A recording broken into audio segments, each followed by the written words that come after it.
আসসালামু আলাইকুম। বাংলা সংবাদে সবাইকে স্বাগত জানাচ্ছি। আমি চিন্তিয়া হক। শুরুতেই সংবাদ শিরোনাম।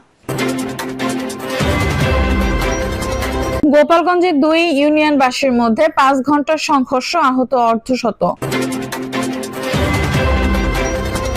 এদিকে ভারতের প্রতিটি রাজ্যে শান্তিরক্ষী মোতায়েন করা উচিত বলছেন কর্নেল ওলি। জানাবো আগরতলায় বাংলাদেশের হাই কমিশনে হামলা, যা বলেন তারেক রহমান।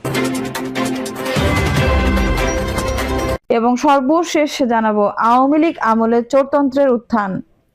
দর্শক শুনছিলেন সংবাদ শিরোনাম, এখন বিস্তারিত।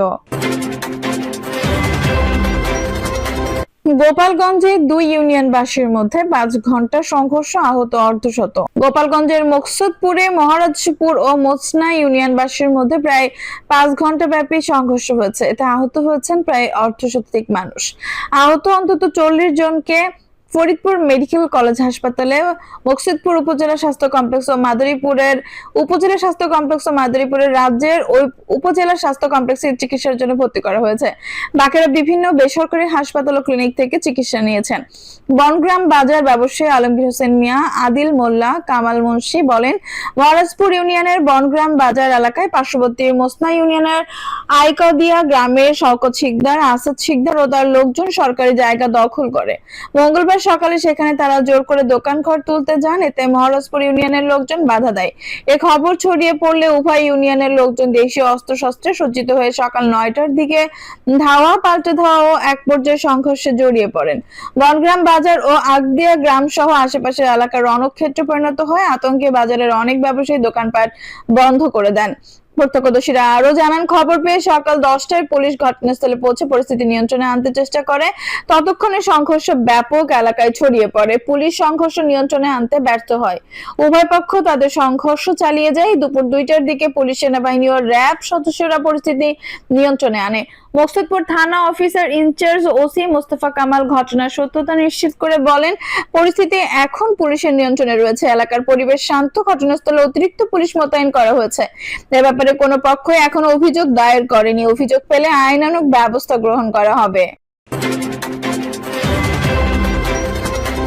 ভারতের প্রতিটি রাজ্যে শান্তিরক্ষী মোতায়েন করা উচিত বলছেন কর্নেল ওলি। ভারতের ত্রিপুরার আগরতলায় বাংলাদেশের সহকারী হাই কমিশনে হামলার ঘটনায় তীব্র নিন্দা প্রতিবাদ জানিয়েছেন লিবারেল ডেমোক্রেটিক পার্টির প্রেসিডেন্ট আলী মোহাম্মদ। পশ্চিমবঙ্গের মুখ্যমন্ত্রী মমতা বন্দ্যোপাধ্যায় জাতিসংঘের কাছে বাংলাদেশ শান্তিরক্ষী বাহিনী পাঠানো নিয়ে যে বক্তব্য দিয়েছেন সে বিষয়ে প্রতিবাদ জানিয়ে কর্নেল ওলি বলেন, ভারতের বিভিন্ন রাজ্যে যখন মুসলমানদের উপর হামলা হয়েছে তখন মমতা কোথায় ছিল? তখন কেন তিনি এর প্রতিবাদ করেনি? জাতিসংঘের কাছে বাংলাদেশ শান্তিরক্ষী বাহিনী পাঠানোর আবেদন জানানোর আগে ভারতের প্রতিটি রাজ্যে জাতিসংঘের শান্তিরক্ষী বাহিনী মোতায়েন করা উচিত।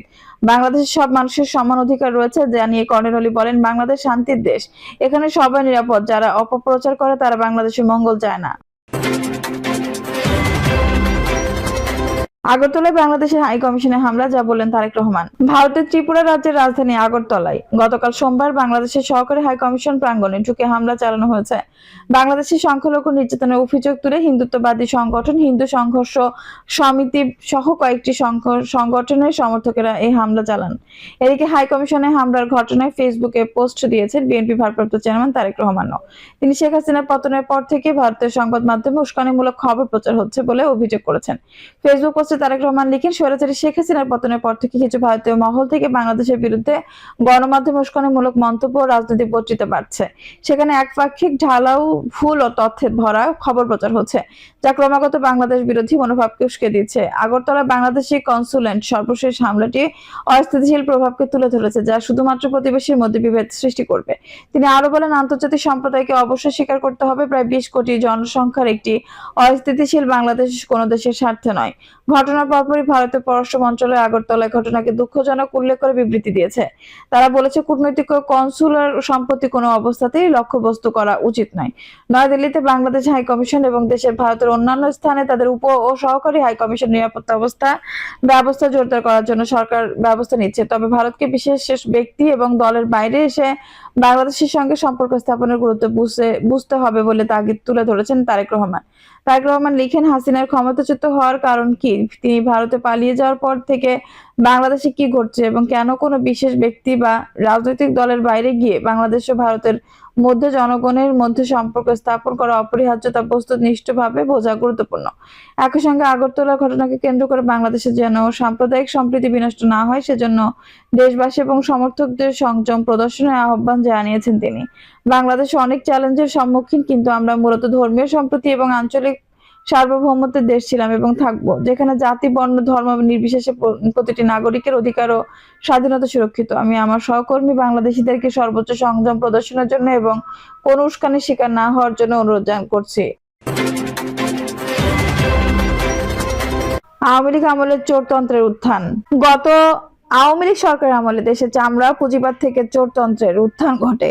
রাজনৈতিক গোষ্ঠী, উর্দি পড়া বা উর্দি ছাড়া আমলা এবং ব্যবসায়ী, এই তিন গোষ্ঠীর সমন্বয়ে চোরতন্ত্র সৃষ্টি হয়। চোরতন্ত্রের বিশেষ বৃক্ষ উৎকৃষ্টের উৎস ছিল 2014 সাল থেকে তিনি বিতর্কিত নির্বাচন। এর তিনটি বিতর্কিত নির্বাচন এর মাধ্যমে মৌলিক গণতান্ত্রিক অধিকার এবং জবাবদিহির জায়গা নিশ্চিত করা হয়েছে। এখান থেকে বেরোনোর জন্য জবাবদিহিমূলক প্রতিষ্ঠানিক সংস্কার জরুরি। গতকাল অর্থনীতির উপর শ্বেতপত্র প্রকাশের পরদিন গতকাল এক সংবাদ সম্মেলনে এর প্রণয়ন কমিটি প্রধান বিশিষ্ট অর্থনীতিবিদ ডক্টর দেবপ্রিয় ভট্টাচার্য এমন মন্তব্য করেন। রাজধানীর আগরগাঁয়ে এনইসি ভবনে আয়োজিত সংবাদ সম্মেলনে শ্বেতপত্র কমিটির বাকি 11 জন সদস্য উপস্থিত ছিলেন। গত রোববার অন্তর্বর্তী সরকার প্রধান উপদেষ্টা অধ্যাপক মোহাম্মদ ইউনূসের কাছে রিপোর্ট জমা দেয় কমিটি। বর্তমান সরকারের ন্যূনতম 2 বছরের মেয়াদী পরিকল্পনা প্রণয়ন, সংস্কারের অগ্রাধিকার নির্ধারণ, উন্নয়নের সহযোগিতার সঙ্গে সংলাপ সহ বিভিন্ন সুপারিশ করেছে। শুরুতে শ্বেতপত্র প্রণয়নের পদ্ধতি বর্ণনা করে দেবপ্রিয় ভট্টাচার্য বলেন, আমাদের উদ্দেশ্য ছিল চুরির বর্ণনা দেওয়া, চোর ধরা কমিটির উদ্দেশ্য নয়। এটি দুদক, বিএফআইইউ, বাংলাদেশ ব্যাংক সহ বিভিন্ন সংস্থা দেখবে। রিপোর্ট প্রণয়নের ক্ষেত্রে প্রথাগত জ্ঞান, দেশি বিদেশি বিশেষজ্ঞদের সঙ্গে আলোচনা, নীতি নির্ধারকদের সঙ্গে বৈঠক এবং জনশুনানির ভিত্তিতে করা হয়েছে। ঢাকা ও ঢাকার বাইরে 60টি সভা করা হয়েছে। 18 বার এই কমিটি মিলিত হয়েছে। আলোচনার সূত্রপাত হয়েছিল আন্দোলনে অংশ নেওয়া শিক্ষার্থীদের সঙ্গে। উঁচুমানের পেশাদারিত্বের সঙ্গে রিপোর্ট করা হয়েছে। সুপারিশ বাস্তবায়নের গুরুত্ব বর্ণনা করতে গিয়ে দেবপ্রিয় ভট্টাচার্য বলেন, মনে রাখতে হবে যে অর্থনীতিতে মনোযোগের অভাবে রাজনৈতিক এবং প্রাতিষ্ঠানিক সংস্কার উদ্যোগ ভেস্তে যেতে পারে। শ্বেতপত্র প্রণয়ন কমিটি মনে করে বিগত সরকারের সময় সবচেয়ে বেশি দুর্নীতি হয়েছে ব্যাংকিং খাতে, এরপর অবকাঠামো, তৃতীয় জ্বালানি এবং চতুর্থ তথ্য প্রযুক্তি খাতের 100 টাকার পণ্য 1 লাখ টাকা দেখিয়ে কেনা হয়েছে। এর আগে দুর্নীতির টাকা সাধারণত দেশের মধ্যে বিভিন্নভাবে বিনিয়োগ হলেও বিগত সরকারের সময় বেশিরভাগ অর্থ বিদেশে পাচার হয়ে গেছে। ডক্টর দেবপ্রিয় ভট্টাচার্য বলেন, আইনসভা, নির্বাহী বিভাগ ও বিচার বিভাগ যখন গোষ্ঠীবদ্ধভাবে একটি চুরির অংশ হয়ে যায়, সেটাই চোরতন্ত্র। চোরতন্ত্রের ভেতরে একটি রাজনৈতিক গোষ্ঠী, উর্দি পড়া বা উর্দি ছাড়া আমলা ও ব্যবসায়ীদের সহযোগ সৃষ্টি করা হয়। তিনটি বিতর্কিত নির্বাচন, পাশাপাশি স্থানীয় সরকার এবং সামাজিক শক্তিকে দুর্বল করা হয়েছে। অনেক ক্ষেত্রে সামাজিক শক্তি অবশ করে দেওয়া হয়েছে। এর ভেতরে ছিল নাগরিক সমাজ, গণমাধ্যম কর্মী এবং বেসরকারি খাতের লোকজন। অনেক সময় বিদেশিরা অপ্রয়োজনীয়ভাবে প্রশংসা করেছে, যেমন বিষয় নিয়ে প্রশংসা করেছে। তার ভিত্তি এখন সন্দেহের ভেতর রয়েছে। এই জায়গা থেকে বের হওয়ার জন্য জবাবদিহিমূলক প্রাতিষ্ঠানিক সংস্কার খুবই গুরুত্বপূর্ণ। কিন্তু সংস্কারে যেতে হলে অর্থনৈতিক স্থিতিশীলতা এবং আইন শৃঙ্খলা নিরাপত্তার পরিস্থিতিতে থাকা জরুরি। অন্যদিকে যদি বাজারে পণ্যের দর নিয়ন্ত্রণে না থাকে, তাহলে দীর্ঘমেয়াদী সংস্কার বিপদসংকুল হবে। এর জন্য মানুষের যে ধৈর্য দরকার তা থাকবে না। কমিটির সদস্যদের মধ্যে থেকে বিশ্ব ব্যাংকের ঢাকা অফিসের সাবেক lead economist doctor Zahid Hossain বলেন, একসময় বলা হতো মধ্যম আয়ের দেশের ফাঁদে পড়ার ঝুঁকিতে আছে দেশ। এটি ইতিমধ্যে ঘটে গেছে। এখান থেকে বের হওয়ার 3টি উপায় পরামর্শ দেন তিনি। প্রথমত, সামষ্টিক অর্থনীতির স্থিতিশীলতা প্রতিষ্ঠা, প্রয়োজনীয় সংস্কার ও জবাবদিহিমূলক প্রতিষ্ঠান গড়ে তোলা। সিপিডির সম্মাননীয় ফেলো অধ্যাপক মোস্তাফিজুর রহমান বলেন, মেগা প্রকল্পে দুর্নীতির মাধ্যমে অর্থ পাচার করা হয়েছে বেশি। অতি মূল্যায়িত প্রকল্প ঋণের জন্য মাথাপিছু দেনার বোঝা বাড়ছে। একসময় $47 বিলিয়ন রিজার্ভ থেকে বছরে $2 বিলিয়ন যেত ঋণ পরিশোধে।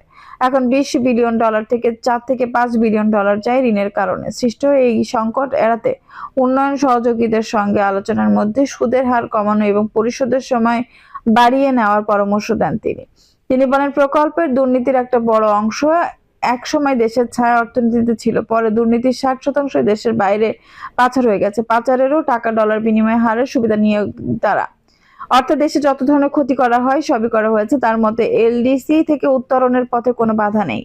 বাংলাদেশের সঙ্গে নেপালও উত্তরণের পথে রয়েছে, তাদের মাথাপিছু আয় বাংলাদেশের চেয়ে কম। ঢাকা বিশ্ববিদ্যালয়ের অর্থনীতি অধ্যাপক ও গবেষক স্থাপনার সামনে নির্বাহী পরিচালক ডক্টর সেলিম রহমান বলেন, সংস্কার বিরোধিতা এখনো রয়েছে, বিনিয়োগ বাড়াতে চাইলে সব খাতের সংস্কার করা প্রয়োজন। ঢাকা বিশ্ববিদ্যালয়ের অধ্যাপক আবু ইউসুফ বলেন, কারছাড় সুবিধার ক্ষেত্রে এনবিআর কোনো পদ্ধতি অনুসরণ করে না, প্রয়োজনীয় গবেষণাও নেই প্রতিষ্ঠানটির। অথচ কর জালের বাইরে থাকা 1 কোটি করযোগ্যকে শনাক্ত করা এবং কর ছাড় অর্ধেকে নামিয়ে আনতে পারলে শিক্ষা ও স্বাস্থ্যের মতো মৌলিক খাতে দ্বিগুণ বিনিয়োগ করা সম্ভব। ইউসিএসআই ইউনিভার্সিটির সহ উপাচার্য ডক্টর এনামুল হক বলেন, সরকারি ব্যয়ের অন্তত 40% তছরূপ করে হয়েছে গত 15 বছরে।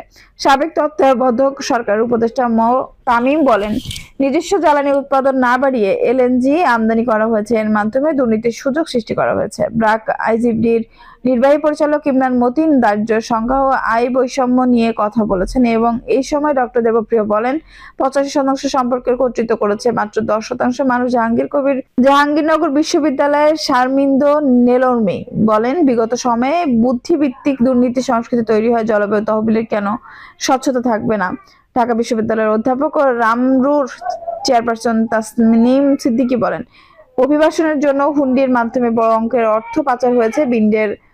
বিল্ডের প্রধান নির্বাহী ফেরদৌস আরা বেগম বলেন, 2019 থেকে 2024 সাল পর্যন্ত বিনিয়োগ জটিলতা ছিল সবচেয়ে বেশি। সরকারের কাছে 5 সুপারিশ শ্বেতপত্র প্রণয়ন কমিটির পক্ষ থেকে সুনির্দিষ্ট 5টি সুপারিশ তুলে ধরে দেবপ্রিয় ভট্টাচার্য বলে, সরকার এসে বাস্তবায়ন করবে কিনা তা সময় হলে বোঝা যাবে। দর্শক, এই ছিল এখনকার সর্বশেষ সংবাদ। নিউজটি ভালো লাগলে অবশ্যই একটা লাইক দিন, কমেন্টে আপনার মূল্যবান মতামত জানান। সবসময় আমাদের পাশে থাকতে সাবস্ক্রাইব করে বেল বাটনটি অন করে রাখুন। ধন্যবাদ।